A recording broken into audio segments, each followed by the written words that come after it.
TV की सबसे चहेती बहू तुलसी अब एक नई कहानी के साथ वापस आ रही हैं। करीब 17 सालों के बाद प्रोड्यूसर एकता कपूर अपने हिट शो क्योंकि सास भी कभी बहू थी का दूसरा सीजन ला रहे हैं, जिसके लिए फैंस बेहद एक्साइटेड हैं। इस खास मौके पर एकता ने फैंस के साथ अपनी दिल की बात भी शेयर की है। एकता कपूर ने बताया शो को वापस लाने का कारण। एकता कपूर ने अपने एक्स हैंडल पर एक पोस्ट शेयर किया है, जिसमें उन्होंने फैंस को क्योंकि सास भी कभी बहू दोबारा टीवी पर लाने का कारण बताया है। उनका कहना है कि वो पहले इस ख्याल से इनकार कर चुकी थी। वो लोगों की पुरानी यादों को दोबारा नहीं छेड़ना चाहती थी। एकता ने अपने पोस्ट में लिखा, जब क्योंकि सास भी कभी बहू थी कि 25 साल पूरे होने को आए और इसे फिर से टीवी पर ऑन एयर करने की बात उठने लगी, तो मेरा पहला रिएक्शन था ही नहीं, बिल्कुल नहीं। मैं क्यों उस पुरानी याद को छेड़ना चाहूँगी। जो लोग पुरानी याद को समझते हैं वो जानते हैं कि उन यादों से कभी जीता नहीं जा सकता। वो हमेशा स्पेशल रही है और रहेगी। हम अपने बचपन को जैसे याद करते हैं और वो असल में जैसा रहा है, दोनों में फ़र्क है और रहेगा भी। साथ ही टीवी की दुनिया में बहुत बदल चुकी है।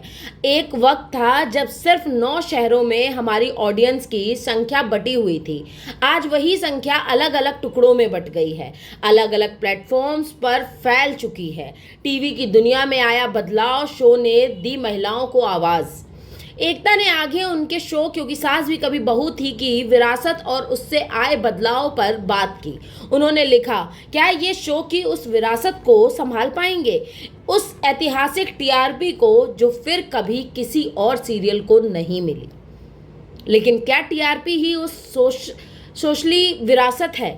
क्या वो बस नंबर्स का खेल था? एक इंटरनेशनल संस्था की रिसर्च में सामने आया कि इस शो ने भारतीय घरों की महिलाओं को एक आवाज़ दी।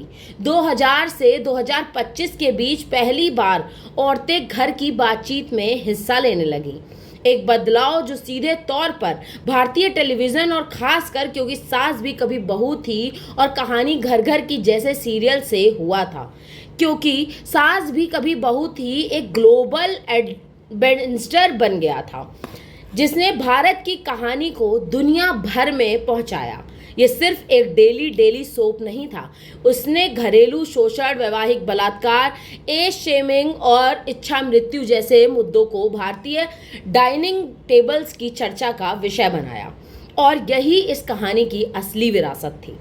कैसे हुई क्योंकि सास भी कभी बहू 2 वापस लाने की प्लानिंग। एकता ने आगे अपने शो को वापस लाने की प्लानिंग पर बात की। उन्होंने बताया कि वो एक ऐसा शो लेकर आना चाहती थी जो टीआरपी से हटकर उन मुद्दों को ऑडियंस के बीच लेकर आए, जिससे लोगों के बीच उन मुद्दों पर बातचीत हो। प्रोड्यूसर्स ने बताया, अपनी टीम से बातचीत में ये बात सामने आई थी कि शो अचानक ही खत्म हो जाना एक अधूरा सा एहसास छोड़ गया था। तो जब केविन वॉज, उनकी टीम, चैनल हेड्स और बालाजी की पूरी टीम साथ बैठी और उन्होंने सोचा, तो मैंने खुद से पूछा, क्या हम आज की स्टोरी टेलिंग परफॉर्मेंस से अलग रहकर फिर से वैसी ही कहानियाँ ला पाएंगे जो टीवी के जरिए उन परेशानियों की और ऑडियंस का ध्यान खींच पाए जो एक समय पर कहानियाँ किया करती थी। एकता ने आगे बताया कि उन्होंने अपने आप से ऐसे कई सारे सवाल किए जिनका जवाब वो ढूंढना चाहती हैं। उनका मानना था कि वो एक ऐसे शो को लेकर आना चाहती हैं जो समाज में एक मिसाल के रूप में देखा जाए और जो आज के समय में लोगों पर असर डाले और उन्हें सोचने पर मजबूर करे। एकता को जैसे ही अपने सवालों के जवाब मिले, उनके चेहरे पर अपने आप एक मुस्कान आ गई और इसी के बाद उन्होंने शो वापस का फैसला ले लिया। बता दें क्योंकि सास भी कभी बहू थी 2 एक नई कास्ट के साथ नई कास्ट टीम नई कहानी लेके आएगा, जिसमें कुछ पुरानी कास्ट जैसे स्मृति ईरानी, अमर उपाध्याय और हितेन तेजवानी जैसे एक्टर शामिल होंगे। शो 29 जुलाई से स्टार्ट होगा। होप आप लोगों को ये शो पसंद आएगा और हमारी वीडियो भी। अगर वीडियो पसंद आए तो कमेंट सेक्शन में ज़रूर बताएं कि आखिर शो में वो ऐसा क्या लेकर के आएंगे जो लोग उनकी तरफ खिंचे चले जाएंगे बाकियों शो को छोड़ करके।